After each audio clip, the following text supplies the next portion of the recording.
Movie असल में एक कल्ट के बारे में है और ये कोई आम कल्ट नहीं था, क्योंकि इस कल्ट में रहने वाले लोग इस दुनिया में रहने वाले लोगों के साथ नहीं रहते थे, बल्कि वो दूर दराज पहाड़ों और जंगलों में बसते थे। इस कल्ट में मोस्टली औरतें ही थी और सिर्फ एक मर्द था जिसका नाम शीपर्ड था। शीपर्ड असल में उस कल्ट का लीडर था। वो सारी औरतों को गाइड करता था और सब उसे फॉलो भी करती थी। ये कल्ट 2 पार्ट्स में डिवाइड था, जिनमें एक ग्रुप वाइफ्स का और दूसरा उनकी बेटियों का। वाइफ्स की ड्रेस का कलर पिंक और डॉटर्स के क्लॉथ का कलर ब्लू होता था और ये सारी शीपर्ड ही की वाइफ्स और बेटियां थी और वो शीपर्ड को ही अपना गॉड समझती थी और उन्हें ये लगता था कि शीपर्ड ने ही उन्हें जिंदगी दी है, जिसकी वजह ये थी कि वो सारी औरतें शीपर्ड को अलग अलग बुरी हालतों में मिली थी। मीन्स उनकी लाइफ ज्यादा अच्छी नहीं थी और शीपर्ड ने ही उन्हें जिंदगी जीने का एक नया रास्ता दिखाया, एक ऐसी लाइफ जो पीसफुल हो। और वो सब इस जिंदगी में इतनी मगन हो गई कि वो शीपर्ड को ही अपना गॉड समझने लगी। वो शीपर्ड की हर बात मानते, अगर दूसरे लफ्जों में कहा जाए तो शीपर्ड के गुलाम बन चुके थे। उन सब के जीने का लाइफस्टाइल बहुत सिंपल था और दुनिया के लोगों से तो वो बिल्कुल ही डिस्कनेक्ट हो चुके। यहाँ तक कि अगर कोई बीमार भी हो जाता तो उसको हॉस्पिटल लेकर नहीं जाया जाता। और इस कल्ट के कुछ रूल भी थे जो खुद शीपर्ड ने ही बनाए थे और उन सब रूल्स को स्ट्रिक्टली फॉलो भी किया जाता, क्योंकि इस कल्ट में ज्यादा औरतें भी थी तो पीरियड्स होना एक नॉर्मल बात थी। और जब किसी फीमेल को ऐसा होता था तब उसे उन दिनों कल्ट से अलग रखा जाता, क्योंकि वो लोग मानते थे कि इन दिनों में वो औरत इम्प्योर हो जाती है। चाहे कोई भी बात होती, वो शीपर्ड के अलावा किसी और को सुनाना अलाउड नहीं था। यहाँ तक कि सारी बातें, सारे मसाइल शीपर्ड के कंट्रोल ही में थे।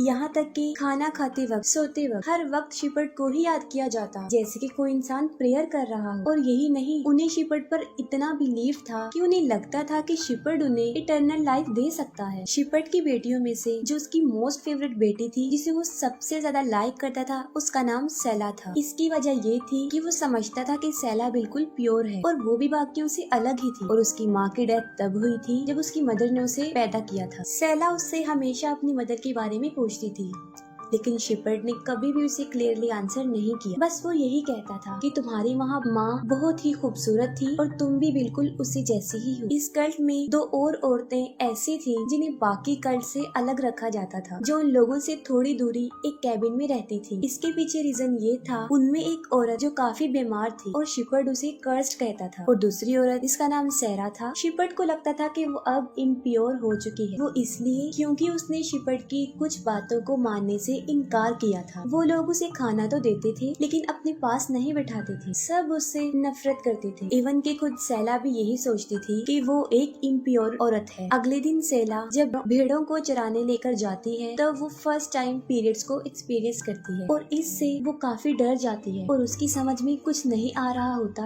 कि उसके साथ ही क्या हुआ, जिसकी वजह से वो एक भेड़ को भी मार देती। लेकिन वो अपने इस इशू को किसी के साथ भी डिस्कस नहीं करती और भेड़ के बारे में वो ये बताती है कि वो सो गया था और कुछ डॉग्स ने उसे मार दिया, लेकिन शीपर्ड उसे कुछ नहीं कहता और माफ कर देता है। अगले दिन पुलिस वहाँ पर आती है। पुलिस शीपर्ड को वार्न करती है कि वो इस जगह को छोड़कर चले जाएं, वरना वो सबको अरेस्ट कर लेंगे। इस बात को लेकर शीपर्ड काफी अपसेट होता है, लेकिन वो अपनी सारी वाइफ्स और बेटियों को इकट्ठा करता है और वो सबको बताता है कि इस दुनिया के लोग उन्हें उस जगह पर जीने नहीं देंगे, उन्हें ये जगह छोड़कर जानी होगी। और जैसे हम इस जगह पर आए थे, इसी तरह हम किसी और जगह पर जाकर बस जाते हैं। सेला के अलावा बाकी सब खुश होते हैं कि अब वो किसी नई जगह पर जाएंगे और अगले ही दिन वो लोग अपना सारा सामान लेकर किसी नई जगह की तलाश में निकल जाते हैं। रात को वो लोग आराम करते थे और दिन में जर्नी। जब से सेला को पीरियड्स का इशू हुआ था, उसको डरावने ख्वाब आते थे, खास तौर पर शीपर्ड के बारे में। उसे लगता था कि कुछ तो गलत हो रहा है। अपने इस सफर के दौरान उन्हें किसी जगह पर एक पुराना खाली घर भी मिल जाता है, क्योंकि वो सर्दी का मौसम था और बगैर शेल्टर के रहना तो बहुत मुश्किल था। और इतनी सर्दी होने के बावजूद भी शीपर्ड वहाँ रहने से इनकार कर देता है। वो कहता है कि हम यहाँ नहीं रह सकते, ये टूटे हुए लोगों का घर है। और वो कहता है कि हम इन लोगों से अलग हैं, हमें इन जैसा नहीं बनना। और वहीं पर वो रात को टेंट लगाकर रात गुजारते हैं। और फिर सेला की बहनों में एक को उसके पीरियड्स के बारे में पता चल जाता है। ये बात वो सबको बता देती है और शीपर्ड के कहने पर ही कुछ दिनों के लिए सेला को उस इम्प्योर सेरा के साथ रखा गया। इस दौरान सेला को काफी कुछ बताती है, खासतौर पर उसकी मदर और शिपट के बारे में। वो बताती है कि जब सैला पैदा हुई तब उसकी माँ बहुत बीमार थी, उसे इन्फेक्शन हो गया था, उसे डॉक्टर की जरूरत थी, लेकिन शिपट की वजह से उसे हॉस्पिटल नहीं ले जाया गया और फाइनली उसकी डेथ हो गई। तब सैला उससे पूछती है कि आप अभी तक यहाँ पर क्यों हैं? ये सब कुछ छोड़कर चली क्यों नहीं गई? जिस पर वो कहती है कि अब मैं इस जिंदगी की आदी हो चुकी हूँ और मुझे तो ये भी नहीं पता कि मैं कौन हूँ। लेकिन असल में उसके दिल में शिपट के लिए नफरत के सिवा कुछ भी नहीं था और वो शिपट की रियलिटी और इस कल्ट के बारे में सारा कुछ जानती थी। तभी उसे सबसे अलग रखा गया था ताकि वो बाकी औरतों को ना भड़का सके। और अब तो सैला को भी ये सब कुछ अजीब लगना शुरू हो गया था और वो भी आहिस्ता आहिस्ता शिपट से नफरत करने लग गई। लेकिन अपनी वो ये फीलिंग्स किसी के साथ भी शेयर नहीं करती थी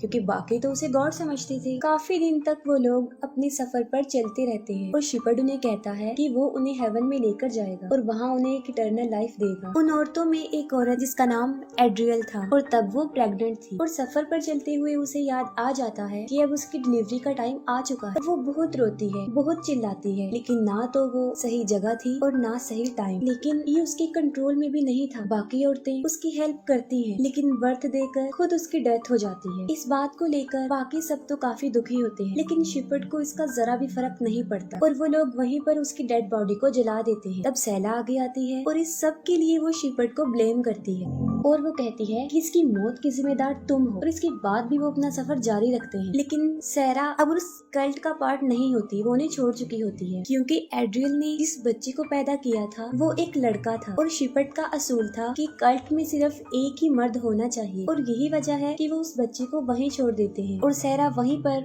उस बच्चे के लिए रुक जाती है। लेकिन वो सैला को समझाती है कि तुम एक स्ट्रॉन्ग लड़की हो और तुमने अपनी बहनों को भी समझाना है। शिपट उन सबको लीड कर रहा होता है, वो सब थक चुके होते हैं और यहाँ पर ऐसा फील होता है जैसे शिपट खुद ही रास्ता भटक गया हो। और तब शिपट की बेटियों में से एक जिसका नाम तमार था, वो सिर्फ ये कहती है कि हमें शायद अलग रास्ते पर जाना था, जिस पर शिपट काफी भड़क जाता है और वो उसे डांटता है कि अब क्या तुम मुझे सिखाओगी कि कैसे लीड करते हैं। और शिपट सबके सामने ही उसे पीटना शुरू कर देता है। वो काफी रोती है और कहती है कि मुझसे गलती हो गई है, लेकिन इसके बावजूद भी कोई उसकी हेल्प नहीं कर रहा था। वो उसे काफी बुरी तरह घसीटता है और कहता है कि मुझे मत सिखाओ कि कैसे लीड करना। और एक बार फिर से वो चलने लगते हैं और सारी औरतें शिपट को ही फॉलो करती हैं। काफी दिनों सफर करने के बाद फाइनली वो अपने डेस्टिनेशन तक पहुंच जाते हैं। वो काफी बड़ा और बहुत ही खूबसूरत लैंड था और शिपट उनसे कहता है कि मैं दुनिया में ही तुम्हें हेवन दे रहा हूँ और आज से हम इस जगह पर ही रहेंगे। और इस बात से सब लोग काफी खुश थे। लेक पर पहुँचते ही वो अपनी सब बेटियों को बात देकर इम्प्योर कर देता है और उसने अपनी सारी वाइफ से वादा किया था कि वो उन्हें